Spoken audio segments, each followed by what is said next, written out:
हरि नारायण की जय। भक्तों, आज हम अमावस्या पर सुनेंगे गरुड़ पुराण का 16वां अध्याय, जिसके सुनने से पितरों को मोक्ष की प्राप्ति होती, उनकी आत्मा को शांति मिलती है और भगवान विष्णु की कृपा पितरों पर और हमारे ऊपर सदैव बनी रहती। इसीलिए भक्तों, आज पौष अमावस्या के शुभ अवसर पर गरुड़ पुराण की इस अध्याय को अंत तक सुने।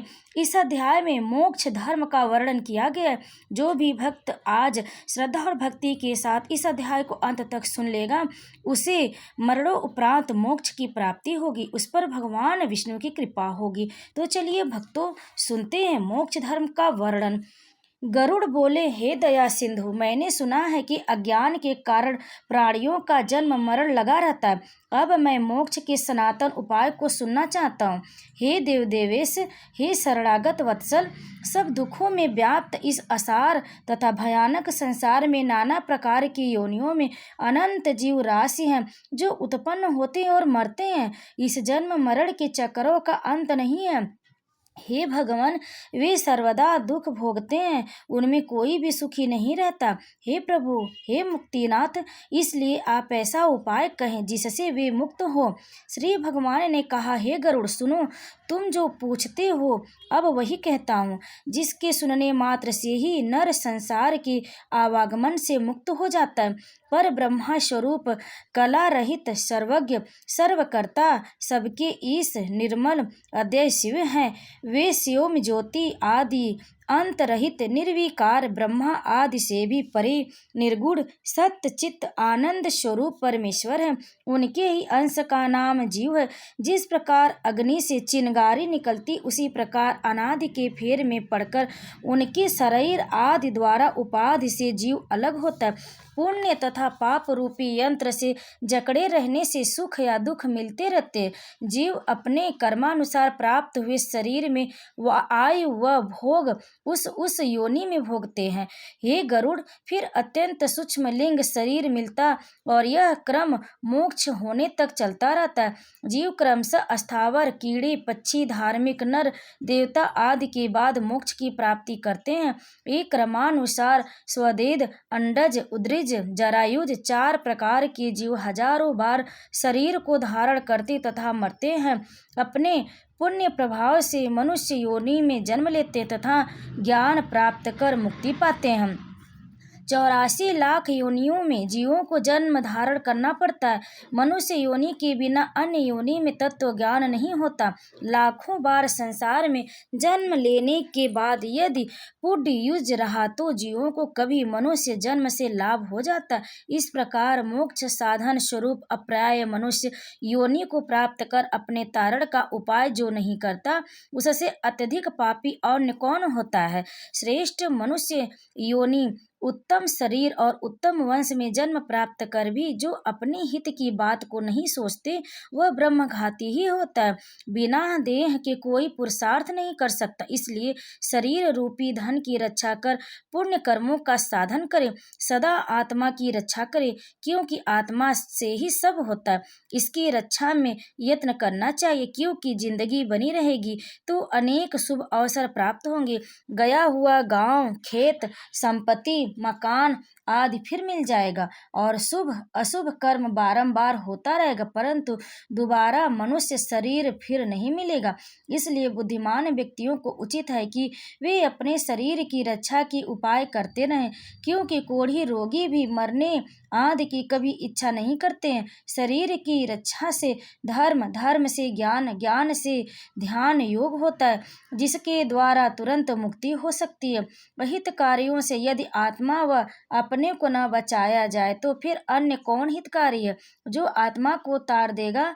जो मनुष्य इस जन्म में नरक रूपी रोग की औषधि नहीं करेंगे तो पशु आदि योनियों में जाकर नरक व्याधि की दवा क्या करेंगे। वृद्धावस्था बाघिन के तुल्य है। आयु फूटे हुए घड़े से जिस प्रकार पानी गिरता है, उसी प्रकार शत्रुओं की तरह रोग आक्रमण करते हैं। इसलिए मोक्ष देने वाले कर्म करें।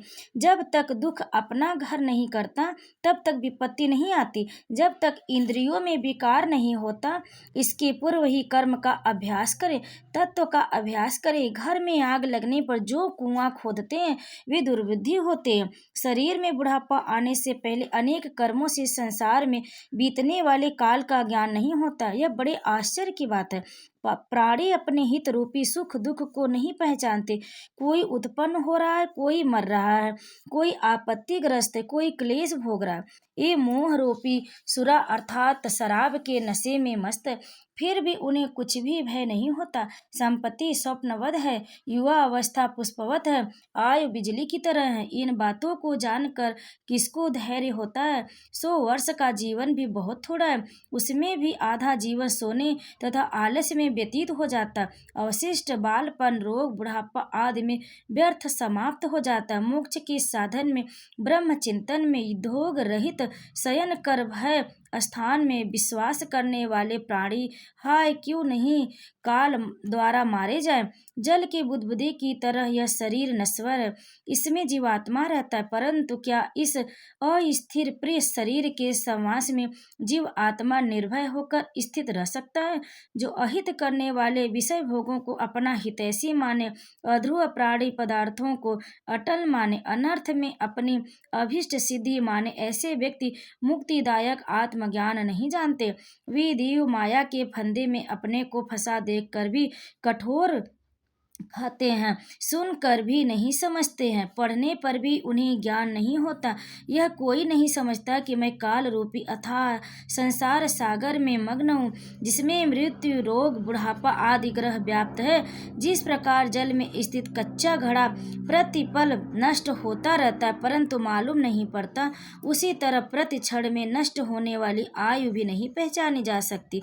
कदाचित मेरे घेरे में हवा भी बांधी जा सकती, आकाश का भी खंड खंड किया जा सकता है, लहरों को भी गूथा जा सकता, किंतु आयु के शाश्वत होने में आस्था नहीं हो सकती।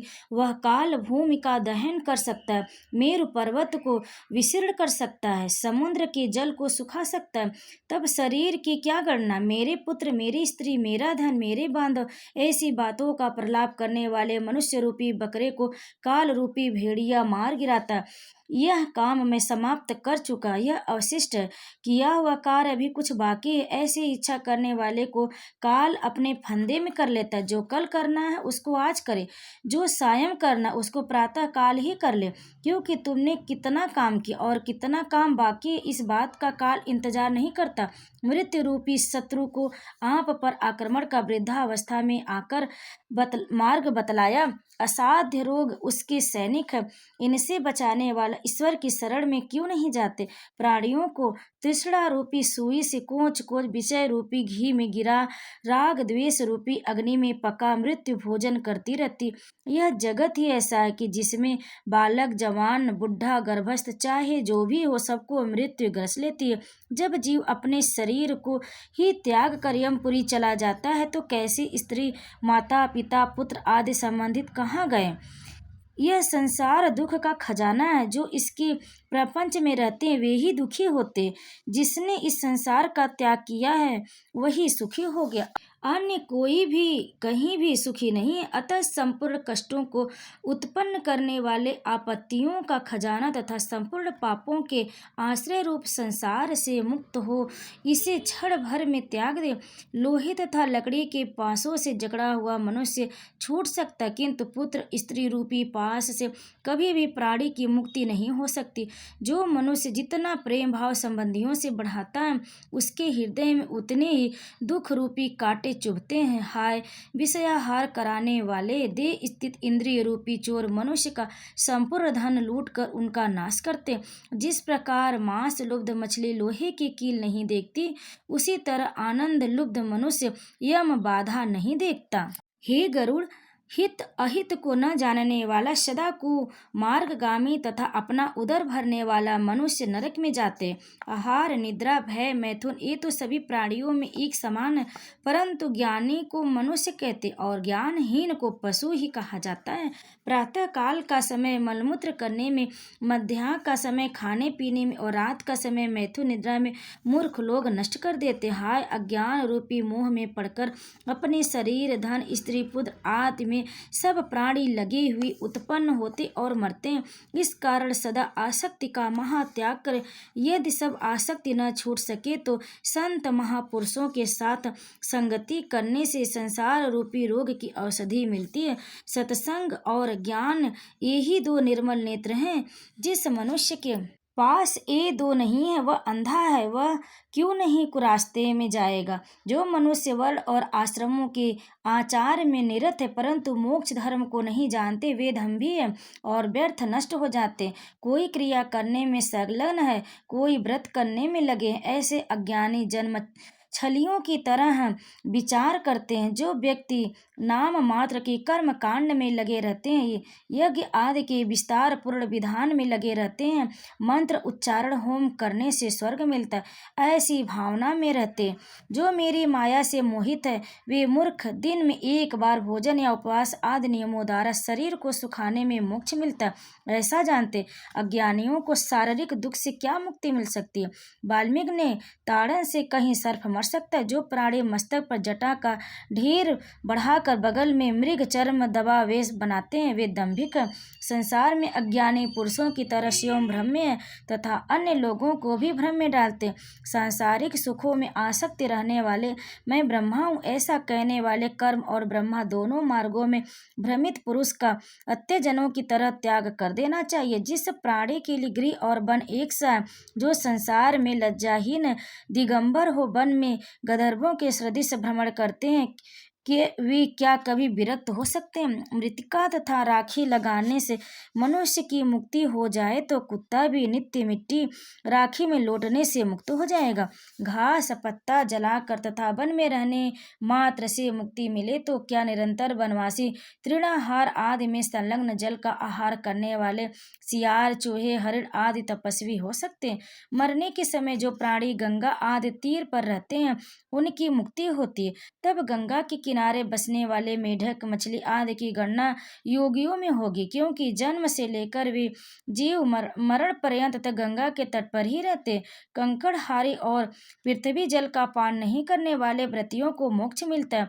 तो कबूतर सदा कंकड़ खाते हैं, पपीहा कभी भी भूमि का जल नहीं पान करता, तो क्या वे दोनों व्रत धारण करता माने जाएंगे। हे गरुड़, कर्म तो लोक रंजन कारक है, मोक्ष का तो साक्षात्कार तत्व ज्ञान है।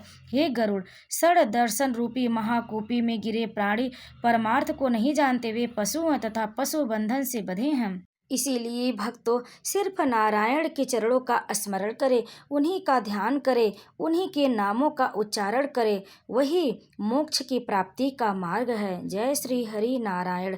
भक्तों, गरुड़ पुराण के इस अध्याय को अंत तक सुनने के लिए आप सभी का बहुत बहुत धन्यवाद।